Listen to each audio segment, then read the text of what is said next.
Toujours bien informé. Au 98.5 Montréal, vous écoutez L'Agacé le matin. Est-ce que vous souhaitez qu'il y ait des élections avant Noël? Les Québécois n'ont pas hâte tant que ça, mais parce qu'on s'est engagé à ça, puis parce que les gens vont bien comprendre que le gouvernement n'est plus capable de gouverner, point, ça pourrait être demain matin, je serais bien content. Oui, j'ai totalement confiance à Lionel Carman. C'est un ami. Puis s'il y en a un qui se démène pour les jeunes au Québec depuis 6 ans, c'est Lionel. And in 7 days, each of you has the power to turn the page and start writing the next chapter in the most extraordinary story ever told. Voici Patrick Lagacé. Nous sommes mercredi le 30 octobre. Je commence avec une météo avant d'aller en Espagne où des inondations monstres ont fait des dizaines de morts ces dernières heures. Donc à Montréal, 11 degrés présentement, nuageux avec éclaircies aujourd'hui, 30% de probabilité d'averse, 21 degrés le maximum. Demain, journée de l'Halloween, ensoleillé avec des nuages, chaud pour la saison, 22 degrés, 24-25 avec l'humidex et en soirée quand même, notez ça, là, un peu de pluie pour les enfants qui vont passer l'Halloween. Vendredi, soleil, passage nuageux, pluie, température autour de 12 degrés. Donc, je l'évoquais, c'est la grosse nouvelle en Europe ces dernières heures, dans la région de Valence. Pas à Valence, mais autour de Valence, dans l'est de l'Espagne. Des pluies diluviennes qui ont causé d'importantes inondations meurtrières. On va tout de suite sur place parler avec Laurence Lemoine. C'est une journaliste française qui réside à Valence, en Espagne. Madame Lemoine, bonjour. Oui, bonjour. Donc, le bilan fait état de combien de morts On parle de 51 victimes, de 51 personnes qui seraient décédées. En fait, je pense que ce bilan, malheureusement, va s'alourdir. Il y a de nombreux dégâts matériels également. Les secours ont commencé à essayer d'aider parce qu'en fait, tout est arrivé très, très rapidement. Hier après-midi, au moment où la nuit arrivait, les pluies torrentielles et surtout les rivières ont débordé, emmenant vraiment tout sur leur passage dans une quinzaine de localités, juste autour donc de la ville de Valencia. Et les secours, bien sûr, ont été totalement débordés. C'était quasi impossible pour eux d'aider toutes les victimes ou les victimes potentielles. Donc, ce matin, on s'est réveillé avec un peu moins de pluie, pas de soleil, mais au moins de la lumière. On sait que des villages sont complètement isolés, sans eau, sans électricité. On sait qu'il y a encore des voitures, des tas de voitures qui sont enchevêtrées les unes sur les autres, avec des conducteurs dedans. Il y a encore des parties d'autoroute proches de Valence et de l'aéroport qui sont bloqués avec des personnes à l'intérieur. Il y a des usines où les employés ont dû rester et passer la nuit. Donc, on sait que c'est encore le chaos. On attend des secours. On attend 400 militaires qui viennent de Madrid et de Saragossa pour renforcer les équipes déjà sur place. Mais j'avoue que les équipes sont débordées. On ne s'attendait pas à une telle violence et à une telle quantité d'eau. Et j'avoue que c'est difficile pour tout le monde. C'est difficile pour tout le monde. Et Madame Lemoine, vous habitez depuis 25 ans à Valence, dans cette région-là. Est-ce que c'est une région où il y a souvent des inondations? Alors, c'est une région qui, en mois d'octobre ou novembre, a l'habitude d'avoir des épisodes pluvieux intenses. On appelle ça la goutte froide ou la dana. Ce sont des dépressions qui ont l'habitude d'avoir lieu. J'en ai connu presque tous les ans, pas tout à fait, mais presque tous les ans. Le problème, c'est qu'elles sont de plus en plus violentes, qu'elles interviennent sur des terrains de plus en plus bétonnés, etc. Donc, il y a une conjonction de phénomènes, mais il y a un problème météorologique puisque de toute façon, on a affaire à des phénomènes météorologiques chaque fois plus violents. Donc, je peux vous dire que de mémoire d'homme, ici, on dit que personne n'a jamais vu ça. On attendra de voir un petit peu le bilan des victimes humaines et autres pour vraiment voir par rapport à d'autres catastrophes que la région de Valencia a déjà connues. Mais d'ores et déjà, on sait que c'est sans doute l'une des catastrophes les plus tragiques.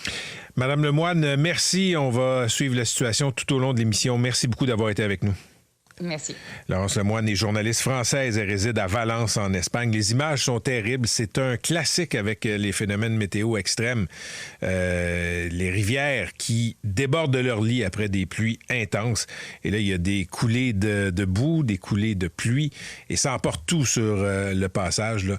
Les images, si vous les voyez à la télé, là, il y a des arbres, il y a des voitures qui ont été transportées sur des distances vraiment effroyables. OK, on revient au Québec. Des nouvelles de transport en commun pour commencer. À la une de la Gazette aujourd'hui, le train Vaudreuil-Hudson, la ligne de banlieue de Exo, qui pourrait être menacée par l'entrée en service du REM de l'Ouest. On pense du côté de Exo là, que l'achalandage pourrait baisser de 20 %. Et si ça baisse de 20 % dans un contexte où le transport en commun, les trains de banlieue sont financés par le nombre d'usagers, mais pas besoin de faire un dessin. La survie de cette ligne-là de train de banlieue pourrait être en jeu. Il y a une experte qui témoigne dans ce papier de la Gazette. C'est une ancienne, elle-même, administratrice des transports en commun dans la région de Montréal. Florence Jonca-Adenau, c'est maintenant une prof de planification urbaine. Et elle rappelle une chose. Le REM, c'est une belle chose quand ça fonctionne, si vous êtes dedans. Mais pour les agences de transport en commun de la région de Montréal, ça n'a pas été un très, très bon deal, dans le sens où il n'y a pas eu vraiment de planification, d'arrimage avec le réseau existant.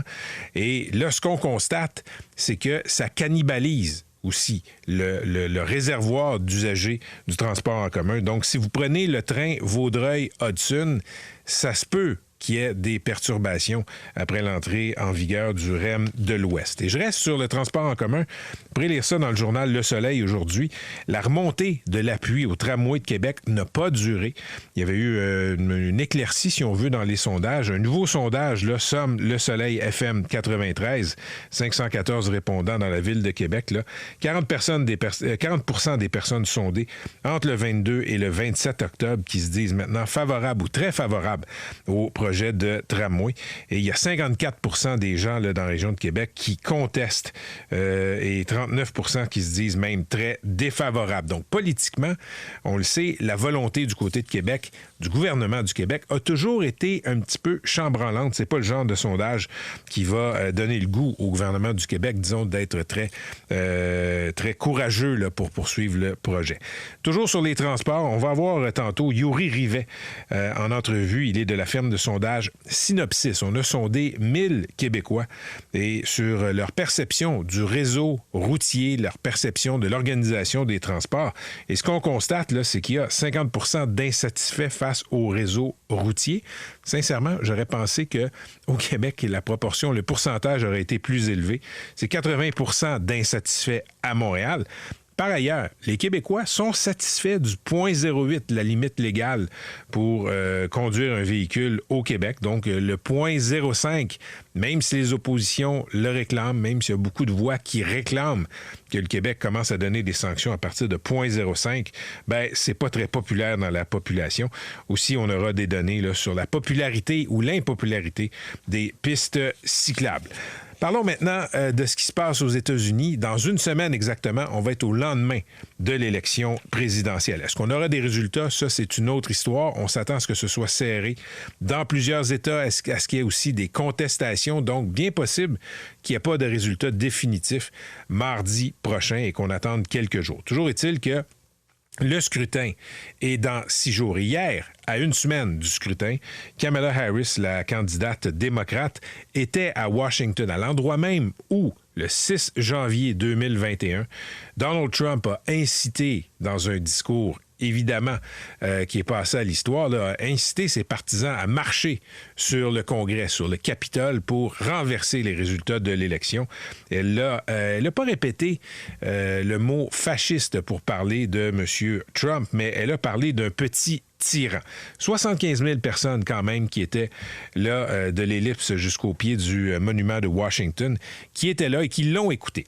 Et j'ai vu des extraits du discours et encore une fois, je le souligne, et je trouve que c'est une stratégie qu'on peut qualifier de, disons, controversée, une stratégie qui est risquée, en tout cas, à tout le moins. elle parle beaucoup de M. Trump. Elle parle tout le temps de M. Trump. Et hier, M. Trump a été au centre de son discours à Mme Harris. Elle n'a pas tant parlé de ses politiques, de ses ambitions, de ses valeurs. Et c'est une campagne électorale où M. Trump est un trou noir. Il absorbe toute l'attention, toute la lumière. Et hier, c'est encore une fois ce que Mme Harris a fait. Est-ce que ça fonctionne? Peut-être qu'elle a des données internes qui lui montrent que sa meilleure voie pour la victoire, c'est de taper sur M. Trump. Mais force est de constater que cette campagne-là est beaucoup à propos de M. Trump. Il y a une frappe israélienne à Gaza qui a fait une centaine de morts, encore une fois, des gens qui étaient réfugiés je pense que c'est dans une école, dans un hôpital, là, cette fois-ci. Les Américains ont dénoncé, les Américains appellent encore une fois à la fin des hostilités. Mais ce qui frappe encore une fois, c'est la réponse israélienne. Écoutez, on a frappé là, mais il y a des combattants du Hamas qui étaient aussi parmi les civils, qui se cachaient parmi les civils. On va parler de criminalité autour maintenant de la maison Benoît-Labre. Revenons à Montréal. La maison Benoît-Labre, c'est une maison qui accueille des gens qui sont poqués, des gens qui ont des dépendances. C'est dans le sud-ouest, quartier Saint-Henri à Montréal.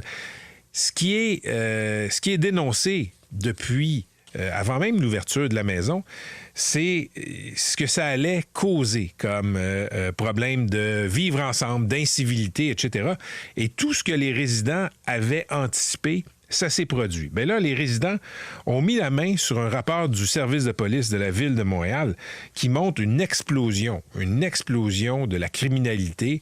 Plus on est dans un rayon qui est assez petit autour de la maison Benoît-Labre, plus il y a des appels au 911, plus il y a des crimes. Il y a une hausse de plus de 1000% si on est des appels au 911, là, si on est dans un petit rayon autour de la maison Benoît-Labre, depuis l'ouverture de ce centre-là qui aide les plus poqués. Et dans le papier que vous pourrez lire dans la presse, il y a un psychiatre qui est aussi... qui est professeur aussi à l'UQAM, qui dit, écoutez, il y a le principe d'acceptabilité sociale.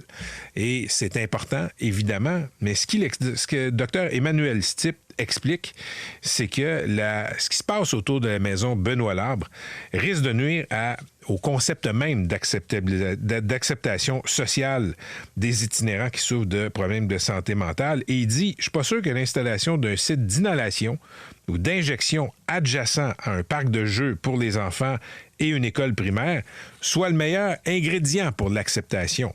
Malgré les confirmations que ce sera un site surveillé 24 heures sur 24, on peut presque dire que c'est un ingrédient, la maison Benoît-Labre, pour l'inacceptation sociale. Vous pourrez lire ça dans la presse. Parlons de politique québécoise. Lionel Carman, le ministre délégué à la Santé et aux services sociaux, est la cible de beaucoup d'attaques. On sait qu'à la DPJ, il y a énormément de scandales, de dérapages ces derniers temps. Là.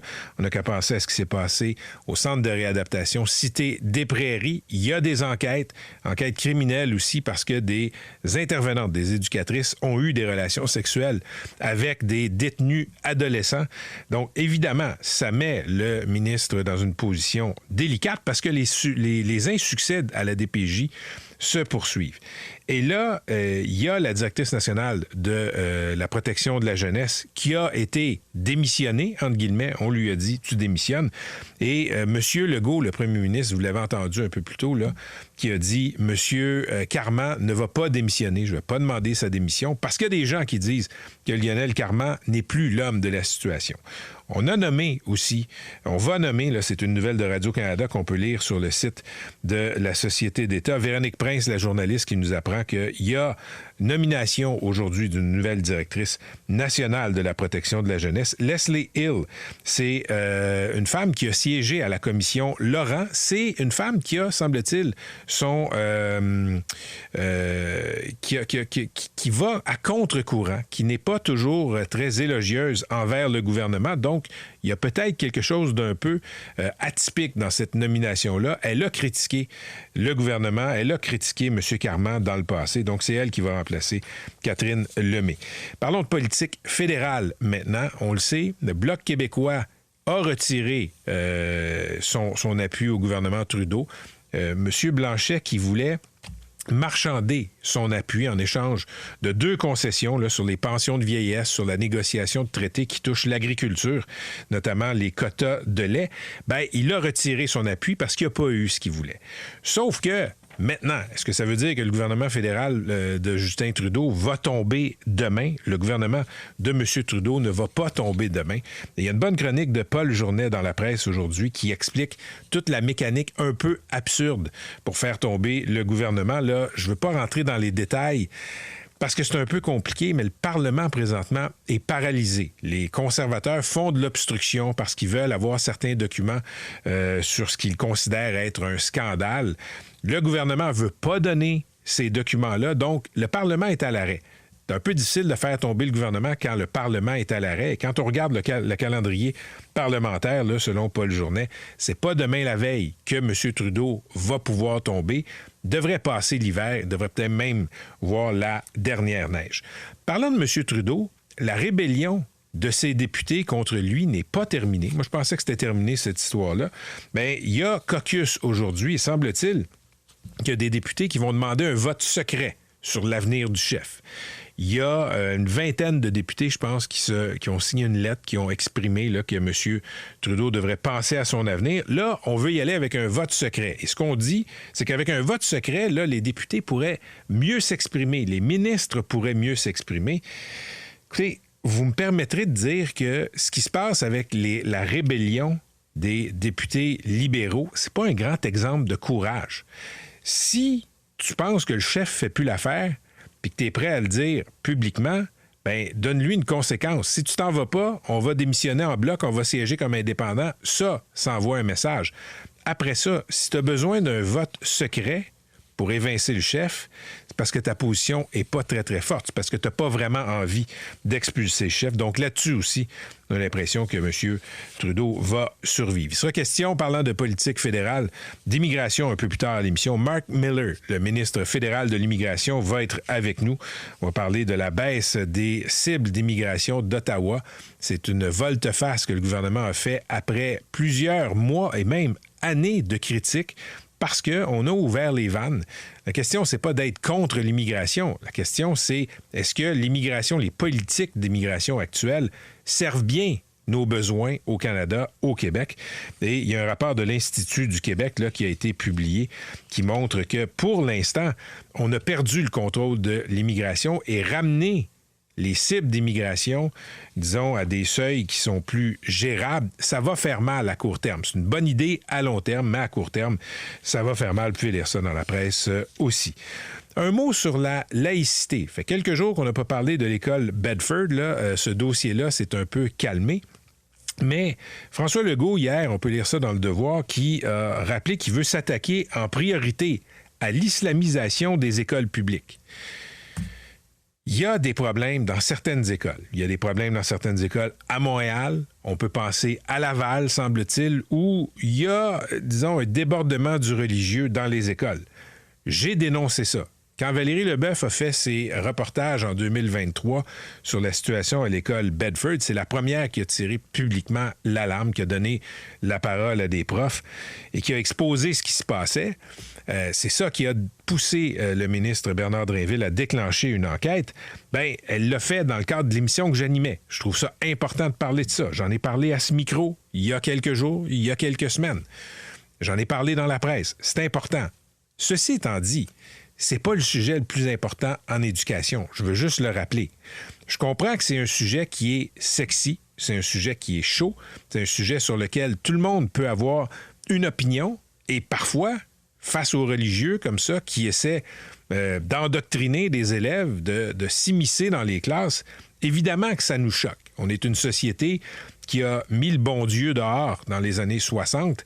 C'est pas pour que des mollahs, pas pour que des imams, par la bande, essaient de faire un retour à l'école. On se comprend. Mais il y a, dans la presse aujourd'hui, un texte qui nous rappelle des affaires bien plates, moins sexy par rapport à l'éducation. Et ce que je veux dire, c'est... Pardon. Là où je veux en venir, c'est que je l'ai souvent dénoncé. Quand les jeunes arrivent au cégep, bien souvent avec une maîtrise qui est inacceptable du français. Ils viennent de passer 12 ans dans le système scolaire, de la maternelle au secondaire 5, et ils écrivent mal. Ils ont de la misère à comprendre des textes simples. Évidemment, il y a des exceptions, mais depuis quelques années, les profs au cégep le soulignent, le disent, le dénoncent. Les jeunes nous arrivent, on ne peut pas leur faire lire de la littérature, ils ne comprennent pas. Fait que là où tu vas avoir un cours de littérature, ben, il faut que tu fasses une sorte de révision des règles de base du français. Et il y a un texte dans la presse aujourd'hui qui explique que dans certains cégeps, on va changer l'ordre des cours pour y aller avec des trucs plus de base, plus faciles, avant de parler de littérature, avant de parler de textes un peu complexes. C'est pas sexy, c'est plate, il y a personne qui va se déchirer à la chemise dans les autobus, mais ce serait le fun que, oui, on est une société laïque, mais que les jeunes puissent aussi écrire le mot laïque et ses déclinaisons sans faire d'erreur. Ça aussi, je pense que c'est important. Et c'est moins sexy, je le comprends, mais je pense même qu'il y a quelque chose de plus important qui devrait mobiliser les forces politiques là-dessus. Toujours bien informé. Au 98.5 Montréal, voici Patrick Lagacé.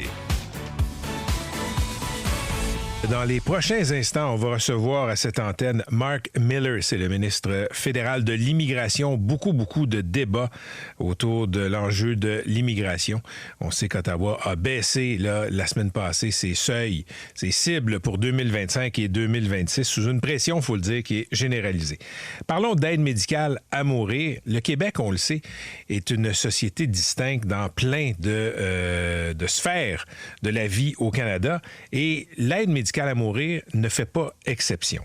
C'est-à-dire que depuis aujourd'hui, on peut faire des demandes anticipées d'aide médicale à mourir. Par exemple, si vous avez la maladie d'Alzheimer.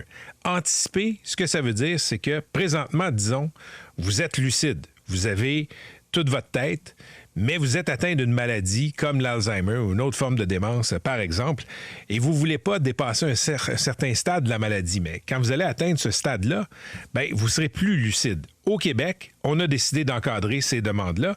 Le problème, c'est que Ottawa n'a pas voulu modifier le code criminel dont il a la responsabilité pour autoriser les demandes anticipées. Ça crée ça crée de la frilosité chez certains médecins. On va parler dans un instant avec Sonia Bélanger. Elle est la ministre responsable des aînés et responsable de ce dossier. Mais juste avant, Dr Alain Naud est médecin en soins palliatifs au CHU de Québec. Il fait des aides médicales à mourir. Il est au bout du fil. Dr Naud, bonjour. Bonjour, M. Lagacé. Peut-être situer les gens d'abord. Vous n'êtes pas, vous, un opposant là, à l'aide médicale à mourir? Ah, absolument pas. Écoutez, moi, je prodigue l'aide médicale à mourir depuis les tout débuts et j'ai toujours milité pour le respect du choix libre et éclairé du patient. Alors, je suis tout à fait, moi, en faveur des demandes anticipées là, après avoir eu un diagnostic de démence. Sauf que là, le cadre juridique actuel où Ottawa n'a pas voulu répondre aux demandes du Québec en modifiant le code criminel pour les demandes anticipées d'aide médicale à mourir et où Québec, qui contrôle l'administration de la justice, là, je m'excuse aux gens à la maison, là, c'est un petit peu complexe, là, mais où Québec a envoyé la directive au procureur de la Couronne, vous ne poursuivez pas dans ces cas-là, vous, Dr Naud, ça ne vous satisfait pas. En effet. Alors, l'inconvénient actuellement, et malheureusement, cette situation-là des demandes anticipées illustre ce qu'au Québec, nous devons tolérer, nous devons supporter, nous devons vivre depuis le tout début, c'est-à-dire l'incohérence et la non-compatibilité entre les lois québécoises et fédérales. Depuis le tout début, nous avons deux lois et le Québec est la seule province à subir ce fait qui ne disent pas la même chose. Et on se fait dire depuis le tout début, il y a un principe juridique qui veut que quand deux lois s'appliquent sur un même sujet, vous devez utiliser les critères les plus restrictifs des deux lois. Ce qui fait qu'au Québec, depuis 2016, nous avons refusé de nombreux patients qui étaient admissibles par ailleurs partout ailleurs au Canada sur la base de notre loi qui a toujours été plus restrictive. Avec les demandes anticipées, on se retrouve dans la situation inverse. Mais le code criminel, maintenant, ne permet pas. Alors, ce qui me consterne un peu, c'est que maintenant, on se fait dire, ben, vous savez, ce principe-là juridique, des critères les plus restrictifs, ben, c'est pas si important que ça.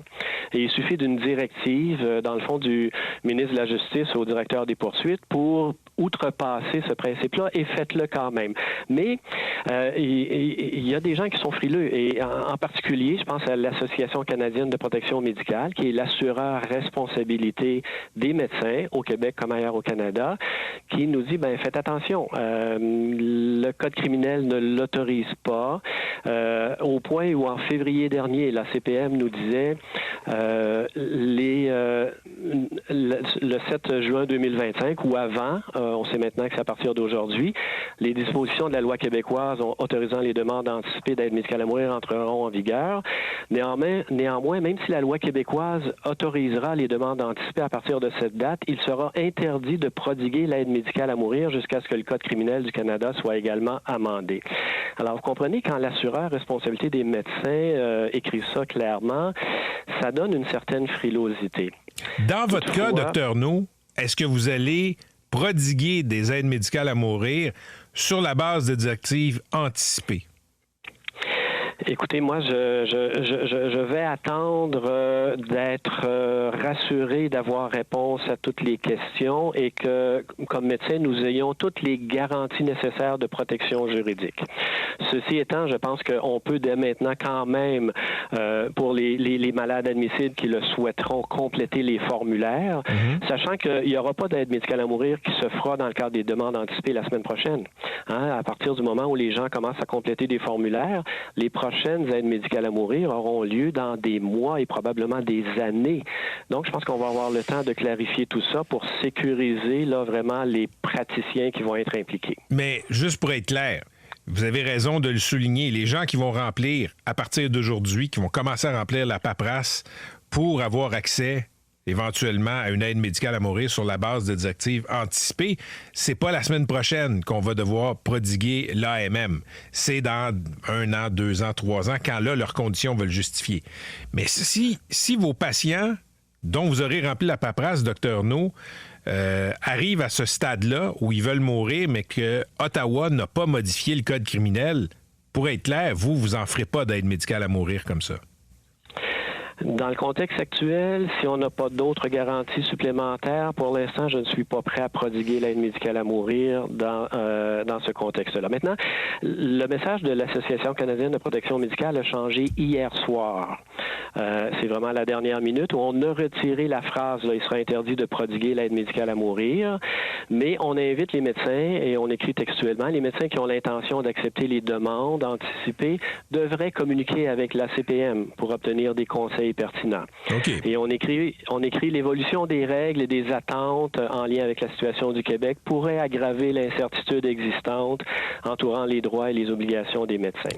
Alors, je pense qu'on reconnaît ce fait-là qui est très insécurisant pour les médecins et je pense qu'il va falloir que tout le monde ensemble travaille pour rassurer les praticiens qui vont être impliqués. Dr. No, merci beaucoup d'avoir pris le temps. Je me tourne maintenant vers Sonia Bélanger. Elle est la ministre responsable des aînés. C'est elle qui a porté tout ce dossier-là à Québec. Madame Bélanger, bonjour. Oui, bonjour, M. Lagacé. D'abord et avant tout, peut-être expliquer, résumer, qu'est-ce qui prend forme aujourd'hui au Québec en matière de demande anticipée d'aide médicale à mourir? Premièrement, peut-être vous dire que je suis vraiment très contente. C'est l'aboutissement d'un travail important qui a été fait avec plusieurs acteurs, que ce soit les médecins, des juristes, des éthiciens, puis qui va dans le sens de respecter la volonté des Québécois, Québécoises, qui sont largement en faveur de l'aide médicale à mourir. Aujourd'hui, en fait, ce qui entre en fonction, c'est la demande anticipée d'aide médicale à mourir.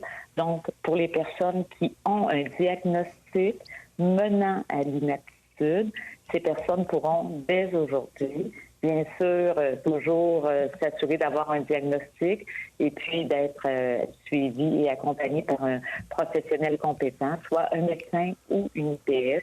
Et ils pourront compléter un formulaire pour identifier leur volonté de la façon dont ils conçoivent leur fin de vie.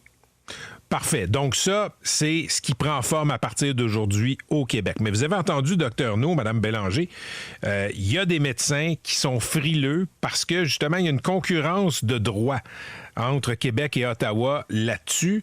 Est-ce que vous avez les mêmes échos que moi, c'est-à-dire qu'il y a des médecins qui sont en faveur, comme Dr. No, mais qui ne vont pas se lancer dans ce nouveau soin-là? Bien, écoutez, je peux comprendre là, qu'il y ait une certaine frilosité ou de l'inquiétude de la part de certains médecins, mais je veux quand même tout de suite vous mentionner qu'au Québec, il y a plus de 1800 médecins qui participent à l'aide médicale à mourir et on a vu là une augmentation au fil des années. Donc, c'est une évolution aussi de la pratique en fonction de la volonté des personnes. Ça, c'est extrêmement important. Et puis, je veux quand même mentionner que tout va vite actuellement. Vous le savez, de notre côté, au niveau provincial, notre ministre de la Justice a émis une orientation au DPCP. Le DPCP a donc émis une directive pour éviter des poursuites. Et aujourd'hui même, le DPCP va émettre un nouveau communiqué pour, je dirais, rappeler, dans le fond, aux médecins et aux IPS dans quel contexte juridique on est au Québec. Et, M. Lagacé, n'oublions pas là, qu'il y a des gros changements au fédéral. Là. Ils entament une grande discussion avec les autres provinces. Et puis, je salue ça de toute façon, mais on l'a fait, cette discussion au Québec. Et ils ont clairement mentionné hier qu'il n'y aurait pas de poursuite, même si, dans le code criminel, ce dernier n'a pas encore été modifié. C'est des bonnes nouvelles. Mais il y a quand même cette frilosité chez les médecins. Tu sais, je pense à des médecins là, qui sont tous protégés par le même assureur, là, l'ACPM, c'est une mutuelle canadienne. Pensons à des possibilités de poursuite au civil. Si une famille veut poursuivre un médecin pour le soin d'aide médicale à mourir sur la base de directives anticipées, c'est pas clair si l'assureur va les couvrir. Oui, puis dans là aussi, il y a 2 semaines, j'ai eu l'occasion de rencontrer là, les responsables de la PCM. J'étais accompagnée de mon collègue Simon Jolin Barrette. Et puis on voit, d'ailleurs, Dr. Arnaud l'a mentionné tantôt, déjà hier soir, ils ont émis des nuances à leur position. Donc, et ça, c'est important. Fait que on voit là, qu'il y a une évolution rapide qui est en train de se faire du côté fédéral. Alors, et c'est la même chose pour la PCM. Et je peux comprendre que cette association de protection médicale, dans le fond, là, sont extrêmement prudents et vigilants par rapport à leurs membres. Je comprends leur discours. Cependant, on a une loi. Au Québec, on a une loi sur les soins de fin de vie. Nous avons aussi maintenant des directives en lien avec le DPCP. Donc, on a tout ce qu'il faut là, pour aller de l'avant. Bien, c'est le début d'une nouvelle ère et c'est absolument fascinant si les médecins se joignent, disons, en masse à ce nouveau mouvement. On va surveiller ça avec beaucoup d'intérêt.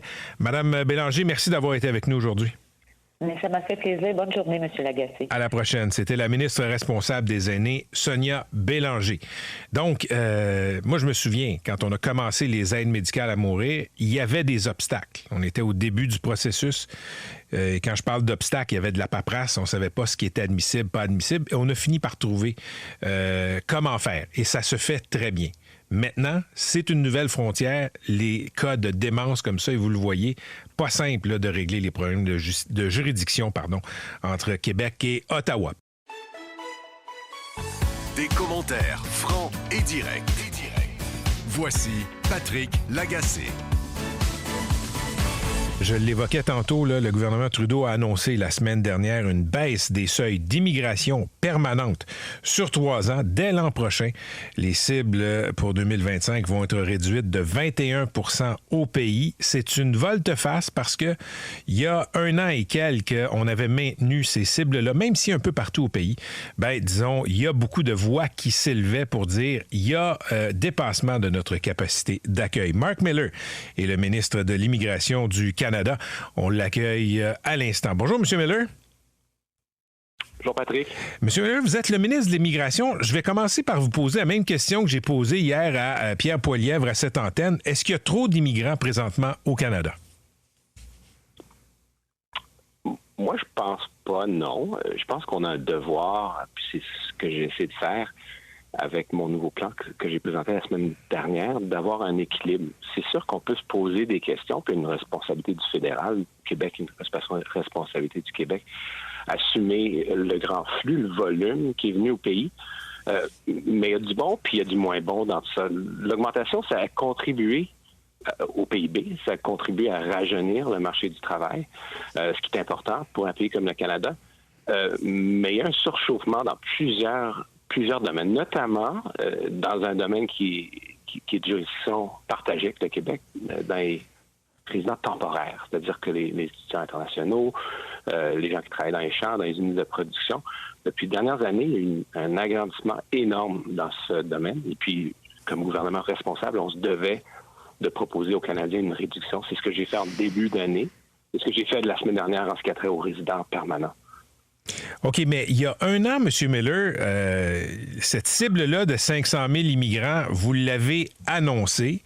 Et là, un an plus tard, il y a quelques jours, vous rétro-pédalez. Vous dites que ça va être 395 000 en 2025, 20 de moins. Et vous venez de me dire il n'y a pas trop d'immigrants. J'ai de la misère à réconcilier ces deux faits-là. Bien, quand je suis rentré en fonction, Patrick, à peine 3 mois, je regardais la situation en ce qui a trait aux résidents permanents, c'est-à-dire que des gens qui vont devenir des citoyens canadiens. Puis je me disais, on va geler les cibles. On n'a jamais atteint 500 000. En fait, cette année, excusez-moi, on a atteint 485 000. Mais durant le courant de l'année, en regardant la chose, en parlant aux Canadiens, parlant de province, au territoire, j'ai réalisé que non seulement il fallait faire notre part pour réduire des gens qui sont de façon temporaire, c'est-à-dire le 7 de la population qui a augmenté de façon significative au cours des dernières années, mais aussi les résidents permanents. L'économie a changé, la conjoncture économique, l'attitude des Canadiens envers l'immigration, quoique les attitudes au Québec, les derniers sondages sont plus positives que le reste du Canada, mais il fallait faire quelque chose. Donc, j'estime que la réduction, oui, significative de 20 est importante, mais ça nous ramène à peu près aux années 2021 et quelques. Donc, toujours important d'avoir une immigration raisonnée, contrôlée au pays, mais pas dans les flux qu'on accueille présentement. En 2022, puis je sais que vous n'étiez pas ministre, là, vous avez pris la tête du ministère un peu après ce que je vais vous raconter, là. Mais en 2022, votre ministère a prévenu votre prédécesseur que la croissance de l'immigration au Canada était trop forte pour la capacité d'accueil, le nombre de logements, les services sociaux. Ça vous a pas empêché, justement, peu après, de fixer cette cible-là à 500 000 immigrants permanents pour 2025. Il me semble qu'il y a quelque chose d'extrêmement politique quand on sait dans les officines que la capacité d'accueil du pays est dépassée, de quand même y aller avec une cible ambitieuse à 1,5 million. Moi, je dirais que quand d'abord nos fonctionnaires, des professionnels plus ou moins indépendants, se doivent de nous donner le bon, le mauvais entre toutes les options entre les deux que nos options politiques présentent pour la population canadienne. Ils nous disent ce qui est bon, ce qui n'est pas bon, etc. Puis oui, ils nous ont mis en garde, mais avec d'autres.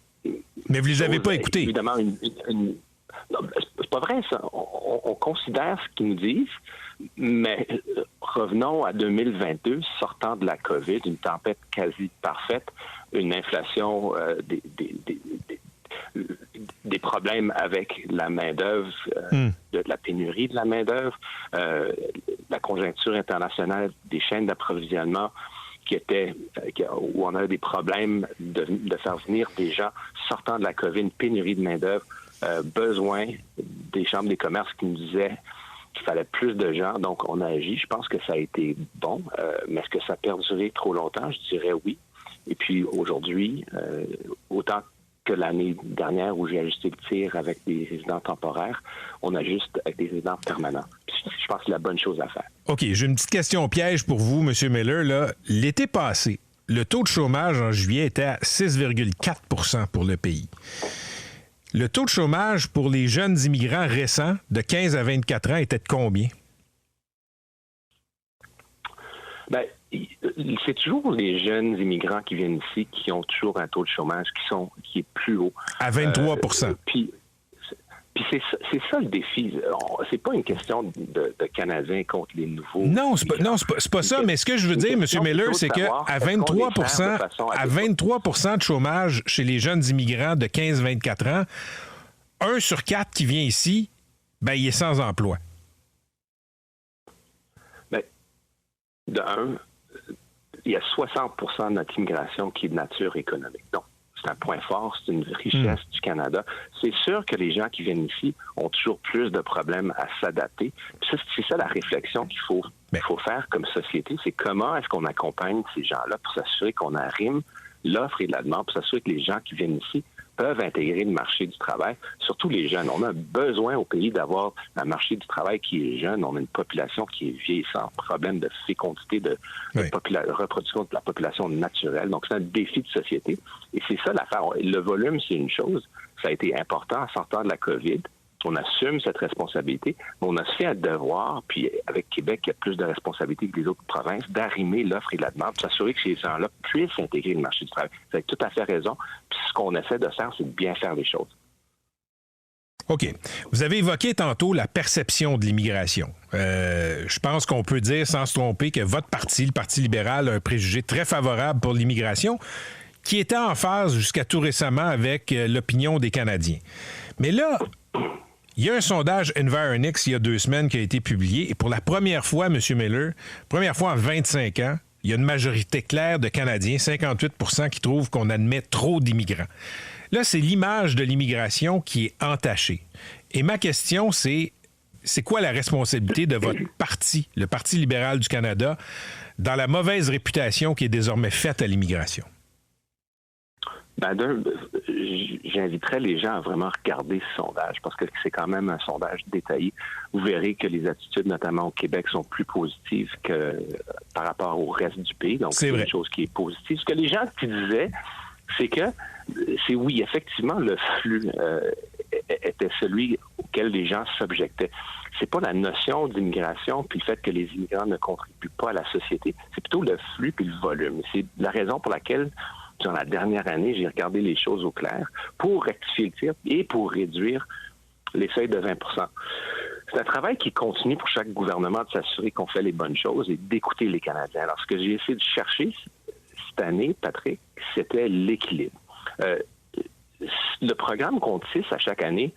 Ça se prépare des mois en avance. M. Miller, je m'excuse de vous interrompre, mais c'était pas ça ma question. Ma question, c'est quoi votre part de responsabilité chez les libéraux dans le fait que maintenant, l'immigration n'a plus la cote au Canada? Je tenais à être clair et précis là-dessus, Patrick. On a notre part de la responsabilité. Mais le processus de fixer des niveaux à chaque année, c'est pas un processus de savoir à combien d'étampes on va mettre sur 500 000 passeports. C'est une question d'aller parler aux chambres de commerce, parler aux provinces, parler aux simples citoyens pour leur demander qu'est-ce que vous pensez, qu'est-ce qui marche, qu'est-ce qui marche pas. Puis ce qu'ils nous disaient, presque à la majorité, comme le révèle le sondage, c'est que c'est le flux qui posait problème et des défis d'intégration. Alors oui, absolument, le fédéral a sa part à assumer. Au Québec, depuis les années 90, on a cet accord très important avec le Québec qui fait en sorte que le Québec contrôle tous les résidents permanents qui viennent au Québec et 50 % de l'immigration temporaire. Alors, il y a une responsabilité qui incombe aux 2 paliers. Il faut absolument l'assumer. Il faut non seulement l'assumer, mais passer aux actes. Puis c'est ça qu'on fait. Depuis 1 an, j'ai réduit de façon significative les résidents temporaires, surtout des étudiants internationaux. Et là, avec des résidents permanents, une réduction de 20 % que j'estime juste. Et c'est vraiment l'équilibre que je cherchais cette année. Monsieur Miller, merci. Mon petit doigt me dit qu'on va avoir l'occasion de s'en reparler très bientôt. C'est un dossier qui est encore très, très chaud. Merci d'avoir été avec nous. Effectivement, je remercie infiniment.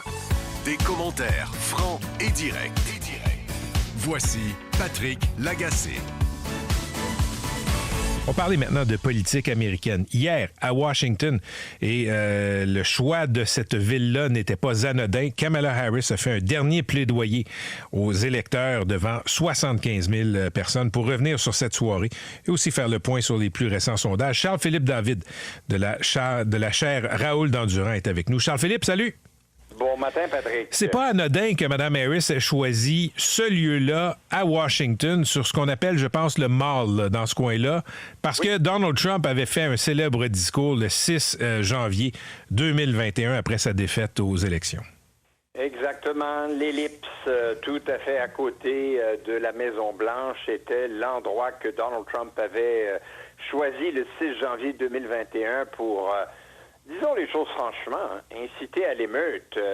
une quantité de gens qui se sont ensuite précipités vers le Capitole, donc le Congrès des États-Unis. Et on connaît l'histoire, ou on se souvient de la suite. Je pense que la stratégie de Kamala Harris depuis une couple de semaines est de rappeler la menace que représente Donald Trump pour un retour à cette journée funeste et à sa présidence s'il était reconduit à la Maison-Blanche. Et la stratégie de Kamala Harris et du camp démocrate est de dénoncer Donald Trump comme quelqu'un qui, selon ses dires hier soir d'ailleurs, est un tyran. Elle a préféré le terme tyran à celui dont on parle abondamment depuis une semaine, le terme fasciste, qui est très chargé, évidemment.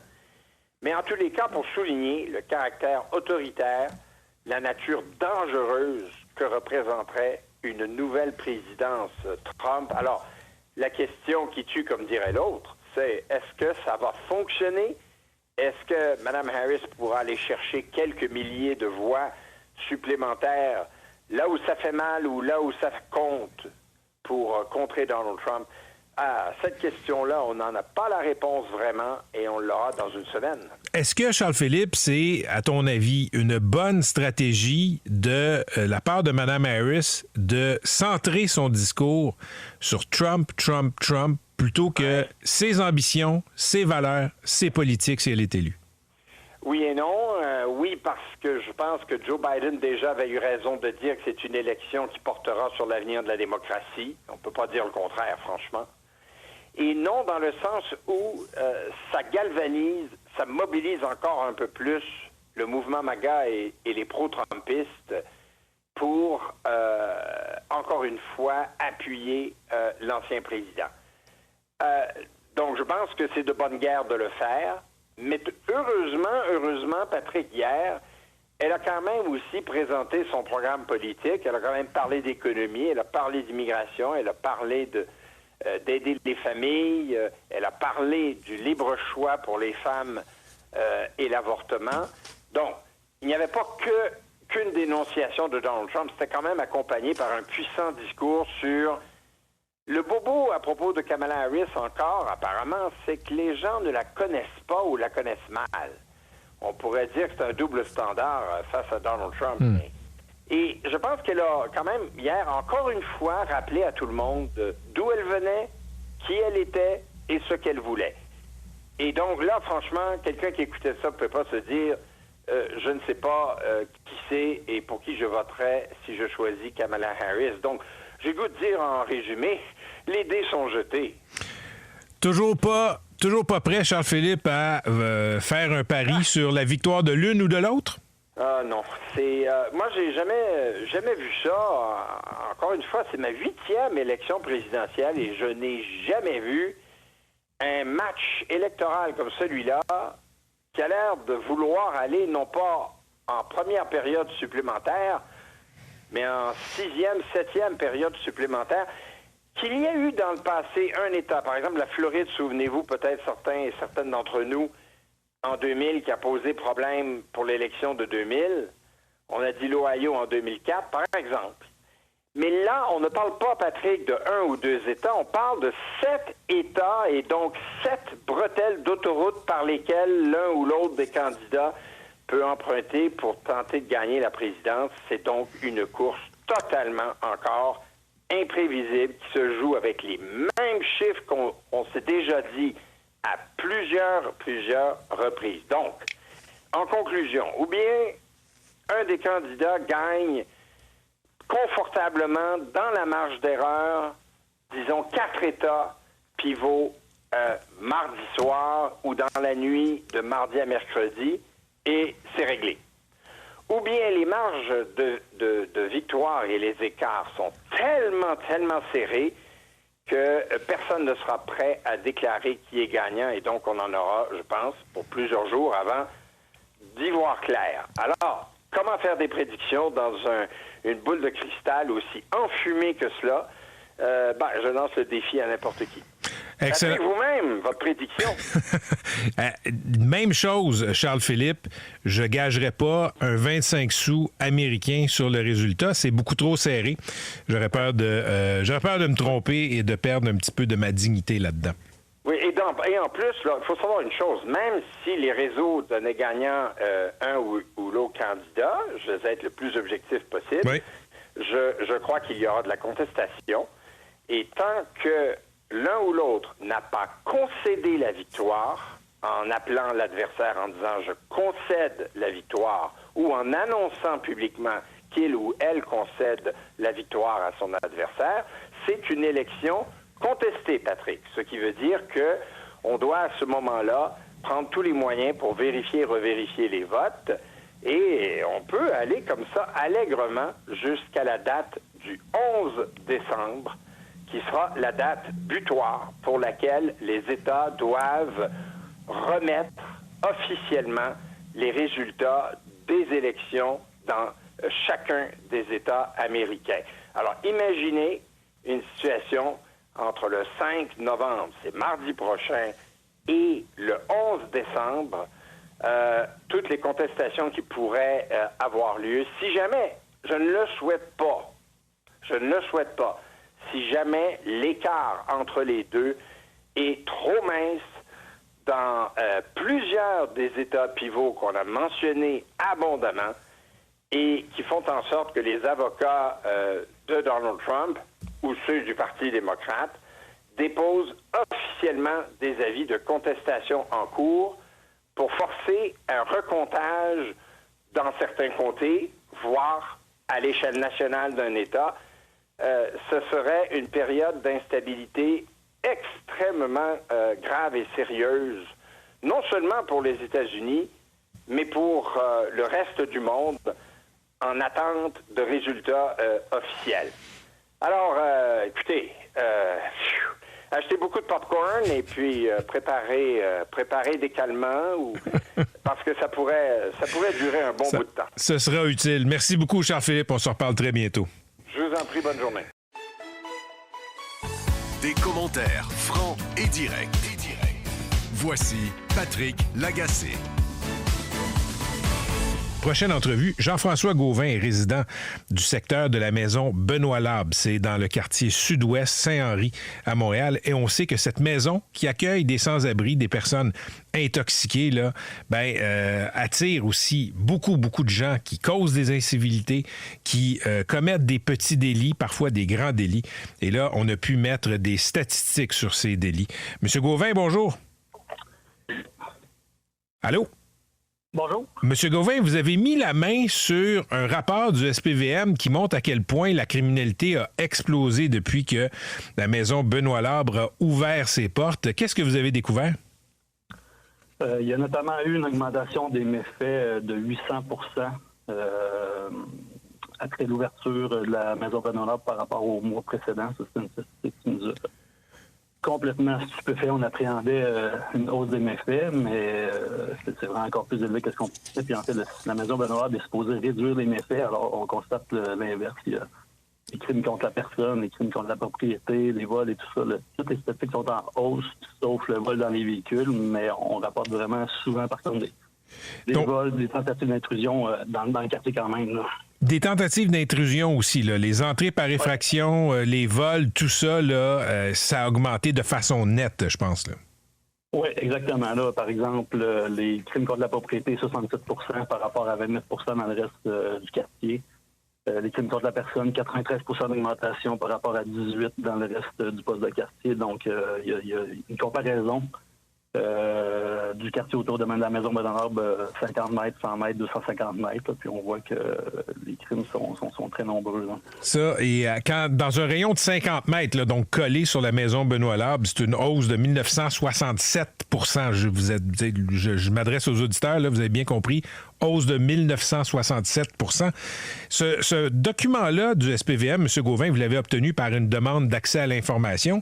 Quand vous l'avez lu avec les autres parents du secteur, là, puis je dis parents parce que la maison Benoît-Labre est collée sur une école, ça a été quoi votre réaction? La stupéfaction. Je reviens à la statistique des méfaits tantôt, 800%. On appréhendait une hausse, mais à tel point, on savait qu'il y avait beaucoup de crimes qui se passaient. Puis un petit peu avant de recevoir ce rapport-là, il y avait eu deux personnes qui avaient été poignardées tout juste à côté de l'école aussi. Donc, c'est une confirmation de ce qu'on dit depuis 1 an. Puis Benoît Doré disait depuis des mois que les enfants avaient déjà tout vu ça. Ça, c'est le maire de l'arrondissement sud-ouest, là. Oui, c'est ça. Il disait que le crime était déjà présent, il y avait déjà beaucoup de drogue et tout ça, mais ce qu'on constate présentement, c'est que c'est une toute autre réalité que maintenant, là. Puis bon, Benoît Doré, maintenant, il s'est rangé de notre côté. Pas qu'il s'est pas rangé, mais il a avoué maintenant, il a changé son fusil d'épaule.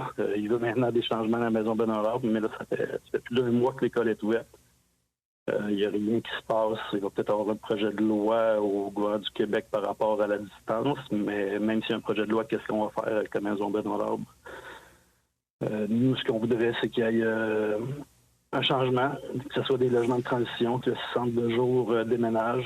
Parce que c'est la portion, M. Gauvin, c'est la portion centre de jour qui pose problème, là. C'est pas les gens qui habitent là, qui essaient de sortir de l'itinérance. C'est toute la portion repas aux gens qui sont poqués, qui vivent dans la rue, qui ont des dépendances, qui attire ces gens-là, là. C'est ça exactement, c'est ce qu'on a comme information, là. Allez-vous rester dans le quartier?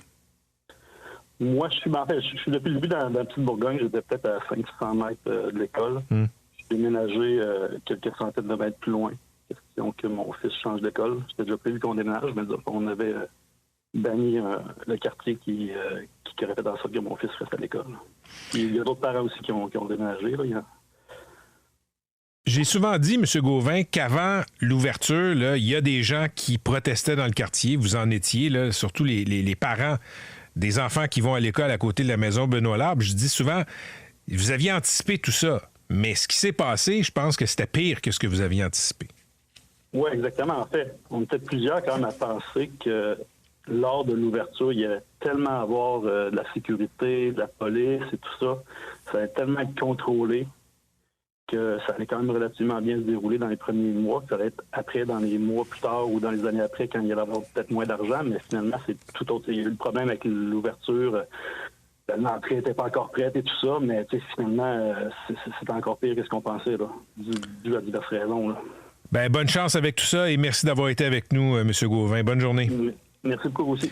Jean-François Gauvin est résident du secteur sud-ouest, parent d'un enfant qui allait à l'école à côté de la maison Benoît-Labre. Tous les détails de cette criminalité là, qui a grimpé en flèche autour de ce centre d'aide à des itinérants et des personnes intoxiquées, vous pouvez trouver ça dans la presse. Des commentaires francs et directs. Voici Patrick Lagacé. Claude Rajotte, bienvenue au cimetière décédé. Divine Intervention. Moi, j'ai arrangé ça, mon intervention divine. Je vais me prendre pour Dieu aujourd'hui et juger l'album de Slayer. On va oublier ça, mettre ça ici dans mon petit transformateur, bien sûr. En quoi se transformera l'album de Slayer? En quoi s'est-il transformé? Oh, regardons ça. Métal, 4 bottes en métal, l'une plus grosse, ça doit être le chanteur. Ça doit être les 4 bottes qui eux manquent, probablement. Pourri, je déteste. Et joyeux Halloween, tout le monde. Je suis à proposant. Hein? C'est la voix de Claude Rajotte qui est en studio. Des extraits du cimetière décédé. Donc, c'est un immortel de la musique, de la critique musicale. Salut, Claude Rajotte. Salut, merci beaucoup de m'inviter. Merci d'être là. On a invité Catherine Brisson à se joindre à nous. Je tiens dans mes mains, comme Catherine a tenu dans ses mains, Les oreilles de Rajotte. C'est l'autobiographie de Claude Rajotte. Beaucoup de plaisir, Claude. J'ai reconnu ta voix. Ta voix caustique, ta façon de raconter les choses. Oui, absolument, parce que c'est ce que j'ai voulu faire. J'écris comme je parle. Absolument. C'est ça, puis c'est ce qu'ils voulaient aussi aux éditions Blum, d'avoir quelque chose de très, très personnel. Puis je pense que je peux pas faire autrement que d'être personnel puis d'écrire de cette façon-là. Il y a des anecdotes savoureuses, notamment toute la saga de C'est quoi, la saga de Chaume. C'est quoi? Ben oui. Et Chaume, on va y arriver. Le gars arrive sur une station anglo. Ben oui. Parle pas anglais. Léger détail. Léger détail. Non, j'étais capable de dire Led Zeppelin on Chaume. Oui. Claude Rajotte and you're not. Ah, exactement. Mais je veux commencer par le début, Claude Rajotte. L'enfance. J'ai été très surpris. Je pensais que quelqu'un avec une culture musicale éclectique immense comme la tienne aurait grandi dans un foyer où il y avait toujours de la musique, et c'est pas le cas. Au contraire, c'est un désert musical chez vous. Oui, c'est ça, exactement. Ma mère n'aimait pas la musique. Elle aimait Jean Raffa, qui improvisait des chansons. C'est pas trop mon genre, disons. Mon père écoutait Lucien Tu, de la guitare hawaïenne, du piano anke-tonk, Elle aimait beaucoup Fernand Gignac. Et son émission de télé. Oui. On en regardait le ranch à Willy, Tiblan Richard. J'ai vu Michel Richard grandir à ses seins, grandir à la télévision. Ouais. Mais comment un enfant comme toi qui n'a pas vécu dans un foyer très musical? Ça s'appelle la curiosité. Okay. C'est tout. Ça s'appelle un attrait, une passion directement. J'étais attiré par la musique. Il n'y avait rien à faire. C'est moi qui demandais d'acheter une radio pour notre auto, de m'acheter un magnétophone, parce que je voulais enregistrer des pièces, de faire des mix entre mon petit 45 tours, puis etc. Alors, j'imitais, je faisais des... Jean-Pierre Coallier, je faisais ces 2 émissions, je m'étais patenté une fausse caméra. Moi, je jouais au professeur, animateur de télévision, puis je me faisais des mix dans la tête quand j'écoutais mes chansons. Et t'es devenu DJ très rapidement. Oui, ça a toujours été, c'est un disc jockey en réalité, mais les DJ d'aujourd'hui sont vraiment des artistes. Moi, j'ai pas T'as pas cette prétention. Non, j'ai pas cette qualité-là de pouvoir. Ce sont des musiciens qui connaissent leur instrument, qui est un contrôleur DJ, des contrôleurs DJ. Là. Et la radio est arrivée quand même très, très tôt. Ah, c'était... Mais moi, c'était la passion première aussi avec la musique. Oui, en fait, ça a commencé à l'église parce qu'il y avait le micro à l'église. Et puis là, dans le salon, on disait le prion en église. Et il y avait les pitres à lire. Et puis moi, je m'amusais. Je me suis toujours amusé à lire des génériques à la télévision pour pratiquer mon français. Je sais pas, je m'amusais à bien prononcer. Puis j'ai été attiré par le micro. Puis après ça, la radio est arrivée au cégep. Là, j'ai découvert la radio. Je suis devenu président de la radio. J'allais partout. J'ai fait ma première critique de disque pour Queen dans le magazine Tangente. Je faisais partie du comité de photographie, mais j'avais pas de Kodak. Fait que je faisais tout sauf aller à mes cours. Claude, il y a toute la période radio dont que je veux qu'on aborde. C'est quoi? Donc, deux fois, c'est quoi? Les débuts. Chaume. C'est une époque où tout semblait possible et tout n'était pas formaté aussi. Non, c'est ça. Moi, j'ai appris la radio, tu vois, c'est en écoutant Radio-Canada, surtout, le FM, et puis aussi Chaume FM, quand c'est arrivé, où chaque animateur avait le droit de faire jouer ce qu'il voulait. Donc, pour moi, c'était ça, faire de la radio. Et au début, tu sais quoi, on devait faire... si on faisait un bloc musical de 3-4 pièces, il fallait qu'il y ait un lien entre ces 3-4 pièces-là. C'était des blocs concept. C'était artistique. C'est absolument. Moi, c'est comme ça que j'ai appris. D'ailleurs, mon premier mix, mon boss voulait pas que je le fasse. Je l'ai fait pareil. Moi, c'était du Raoul Juguet avec Bohemian Rhapsody de Queen puis une valse de Strauss. Ouais. Ça peut surprendre, oui. Oui, ça peut surprendre, mais à mes oreilles, moi, c'était comme bien normal. C'est de la musique. Moi, j'écoutais du métal, de la musique. J'achetais un disque de Black Sabbath puis Greatest Hits de Chopin pour savoir c'était qui, parce que j'étais curieux. Puis j'avais la musique classique, aussi. Puis je l'aime encore aujourd'hui, d'ailleurs. Hein. Mais le rôle de l'animateur radio est tellement pas le même qu'aujourd'hui. Il y avait un rôle non, ma très... job, on m'a volé ma job. Oui, c'est ça. Moi, c'est plus... Mais les choses changent et puis il faut s'habituer, je pense. Il faut être flexible. Si on n'est pas flexible, on casse. C'est ça qui arrive. Alors, il faut s'habituer au changement de notre société, sinon il est foutu. Claude, tantôt, on a écouté un extrait du mythique Cimetière des CD où tu faisais des critiques et tu les envoyais au cimetière. Tu les détruisais, ces CD. Les Destroy. Oui, les Destroy, c'était plus vraiment une farce que quelque chose de sérieux, vraiment. C'était comme un sketch de RBO, c'est tout. Oui, et puis, mais lorsque j'étais très sévère... Oui, c'est sûr, c'était le bonbon, le nanan que je donnais au monde avant de leur parler d'un groupe absolument bâtard avec un nom couché dehors. We're all short people and we're gonna... Je sais plus trop quoi. C'est ça, j'étais spécialisé dans les noms étranges. Puis après ça, je pouvais parler. C'est ce que les gens me disent, c'est que je leur ai fait découvrir tel truc. Tu sais, je parlais pas juste important de parler de Madonna puis de je sais pas qui, mais après ça, oups. Puis je voulais aussi parler de plusieurs albums par semaine. Et j'écoutais toujours dans ce temps-là, Patrick, mes albums au moins 3-4 fois au complet en ne faisant rien d'autre. Alors ça, c'était bien important pour moi d'être très, très honnête envers l'artiste. Moi, j'ai toujours été là pour le public. Est-ce que ça t'a déjà attiré des ennuis de quelque sorte d'être aussi, disons, brutal? Les compagnies de disques ne m'aimaient pas spécialement. Est-ce qu'on envoie comment on le disait? À Rajotte, exactement. Comment on te le faisait savoir? J'y recevais, mais je finissais par les avoir à un moment donné. Je l'empruntais à quelqu'un d'autre, je sais pas quoi, je m'arrange. Puis quand la musique en ligne est arrivée, là, j'avais plus d'affaires aux gens de compagnie de disques. Là, je pouvais prendre n'importe quoi. Mais quand je suis revenu, c'est ça, à Musique Plus, c'était la... Dans ta version 2.0, oui, 2011. Il a fallu demander une permission à YouTube pour pouvoir faire jouer des vidéos parce que peu de compagnies de disques nous faisaient encore parvenir des vidéos. C'est tout de même assez paradoxal. Quand tu es revenu en 2011, qu'est-ce qui avait changé dans le climat, dans l'autorisation d'être extrêmement critique? Ben, la rectitude politique est arrivée. Pour faire un destroy, il fallait que je le soumette à mon patron, qui le soumettait à la compagnie de disques, qui après ça, ben là, ça avait plus... Mais là, ça détruit le... Ça tue la spontanéité, là. Complètement, c'est ça, parce que c'était complètement spontané. Moi, j'arrivais avec une idée, puis avec l'équipe avec qui je faisais ça, on faisait le destroy, puis il y avait le montage du destroy qui était très, très important. Puis là, ben, c'était plus comme de la saucisse... Mais il faut dire que Musique Plus, ça a tellement changé la vie de jeunes. Oui. J'en fais partie. La petite fille de Chicoutimi-Nord. Moi, j'écoutais Claude Rajotte religieusement. Puis je suis bien touchée de le voir aujourd'hui. Honnêtement, je le dis parce que tu as mentionné tantôt que tu écoutais les albums 3 à 4 fois avant de faire une critique. Et je suis ça à la lettre depuis. Je t'ai déjà entendu dire que tu faisais ça. Oui, et tu ne fais que ça dans la voiture, à la maison. Oui, c'est ça. Je me souviens, mes parents étaient malades dans ce temps-là. Puis j'enregistrais mon album sur cassette avant d'aller à Notre-Dame-du-Bon-Conseil, les voir. Puis je l'écoutais durant le temps, puis je prenais des notes sur mon pad à côté en auto. Là, t'sais. Mais il y avait cette liberté-là aussi d'expression qu'on ressentait avec Musique Plus. Oui, non, c'est une belle période qu'on ne reverra pas avant que le pendule change un peu. Et puis c'est dommage que Musique Plus n'existe plus, qu'il n'y ait plus de stations musicales, parce que les gens adorent la musique encore. Puis je suis sûr qu'il y a de quoi à faire avec la musique, avec une station musicale. Claude, tu dis les gens adorent encore la musique. Je pense que c'est vrai. Ève Paré, qui est la grande patronne de La Disque, signe une lettre dans la presse aujourd'hui.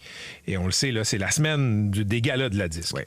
Et elle lance un appel. C'est quasiment un plaidoyer. Elle implore les gens d'aimer la musique d'ici, la musique québécoise. Comment on fait aimer la musique aux gens? C'est difficile, ça. Ça, j'ai de la misère à me faire imposer des trucs. Je trouve ça un peu inconfortable avec ça, les pourcentages. Parce que moi, en faisant de la radio, je suis attiré par des musiques qui viennent d'ailleurs, très souvent en anglais, puis ça me brime dans ma carrière parce que c'est juste des quotas de musique francophone, puis il faut faire jouer de la musique francophone absolument. Et puis, quand c'est arrivé, ça a été prouvé que ce qui était numéro 1, des fois, dans les stations de radio, n'était pas nécessairement numéro 1 dans les ventes non plus. T'sais. Et moi, je suis passé à la musique en ligne, ça fait quand même assez longtemps. J'ai encore des milliers de CD chez moi, des vinyles, ma table tournante et tout. Mais la préoccupation de La Disque et d'autres personnes, des artistes aussi, c'est... Je peux comprendre, c'est normal. Nos jeunes ne vont pas écouter de la musique en français. Est-ce que toi, tu as cette préoccupation? D'aller écouter de la musique en français? Non, qu'on l'écoute moins, qu'on ne l'écoute plus. Ben ça, ça serait bien plate qu'on disparaisse quand même. Là. Il va peut-être avoir... ça prendra un autre Musique Plus, peut-être, pour souffler un peu de vie, parce que c'était... Au début, avant Musique Plus, les artistes vendaient très peu d'albums, 20, 25 000, c'était fantastique. Puis quand Musique Plus est arrivé, 100 000, 50 000, puis là, c'était... Puis ça obligeait les artistes québécois aussi à faire des vidéoclips, à les soumettre à Musique Plus pour que ça puisse jouer en rotation aussi. Puis par la suite, il y avait toutes les entrevues, il y avait les rencontres aussi qui se faisaient à Musique Plus. Non, mais c'était magique. C'est comme... On est dans une station de radio, c'est fantastique, une station de radio, mais c'est mort à comparer à Musique Plus, par exemple, parce qu'à Musique Plus, tu avais des tests de son durant le temps que tu fasses tes téléphones. C'était très vivant. Il y avait un groupe qui arrivait. Après ça, c'était comme, wow! Tout le monde qui travaillait là, on tripait. Là, je reviens aux oreilles de Rajotte, ton autobiographie, Claude Rajotte. Ce qui m'a surpris, parce que moi, je te connais pas personnellement, c'est la première fois que je te croise. On se rencontre, oui. C'est à quel point tu étais un employé difficile à gérer quand tu étais à C'est quoi et un peu à Chaume. J'ai un caractère de chien, que tu veux. Mais vraiment de chien, de pitbull? Un peu, moi, mais c'est comme j'ai été victime un peu. Les bullies me fessaient dessus quand j'étais gros, jeune, etc. Puis à un moment donné, j'ai dit, ça fait. Okay, je suis le premier à fesser. Non, je fesserais pas, mais je veux dire, oui, mais peut-être, mais avec mes mots. Avec mes mots, surtout. Je n'ai jamais été quelqu'un de physique. Non, de physique, vraiment pas.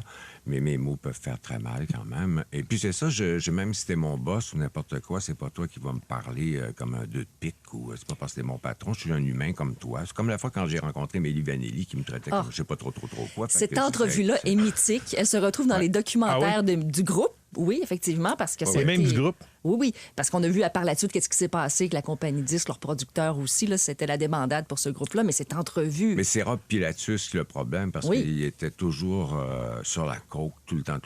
C'est un des chanteurs, ça. Oui, c'est ça. Non, il n'était pas chanteur, il était des danseurs. C'est ça, puis c'est un de...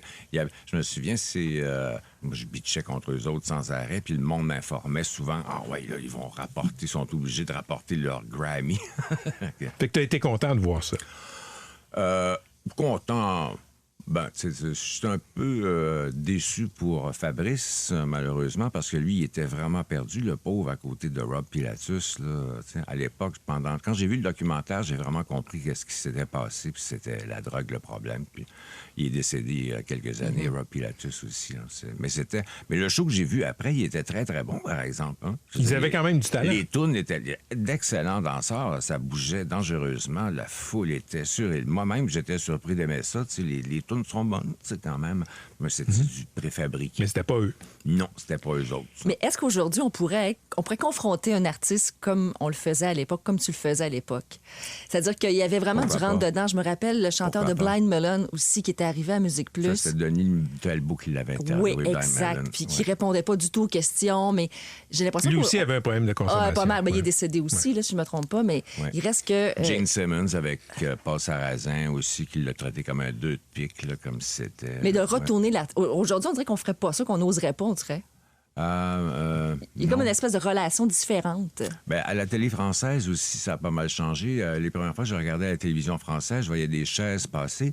Je me dis, mon Dieu, c'est rock'n'roll, la télé française. Hein? Puis là, ils ont arrêté d'être un peu... Mais l'époque a changé. Il y a moins de personnages. Voilà, l'époque a changé, les temps changent. Il y a moins de Claude Rajotte. Oui, j'étais très chanceux. Hein, vraiment, après 2 guerres mondiales arrivées en 1955, que juste le rock'n'roll arrive, les stations de radio FM arrivent, ils font de Musique Plus pour moi. C'est génial. Claude, c'est un plaisir de te croiser. Je t'ai vu 1 million de fois à la télé, entendu 1 million de fois à la radio. Ta face à tous les jours. Merci beaucoup. Et je le dis aux gens, Catherine est d'accord avec moi, je suis convaincu. Les oreilles de Rajotte, c'est une délicieuse autobiographie. Merci beaucoup, Patrick. Merci. On te lit, mais on entend ta voix. C'est vraiment formidable. J'ai comme une vague d'amour de ce temps-là. Ça fait du bien. Merci les auditeurs. Tout à fait mérité. Merci beaucoup, Claude. C'était le grand Claude Rajotte. Merci, Catherine, d'avoir fait un peu de temps supplémentaire.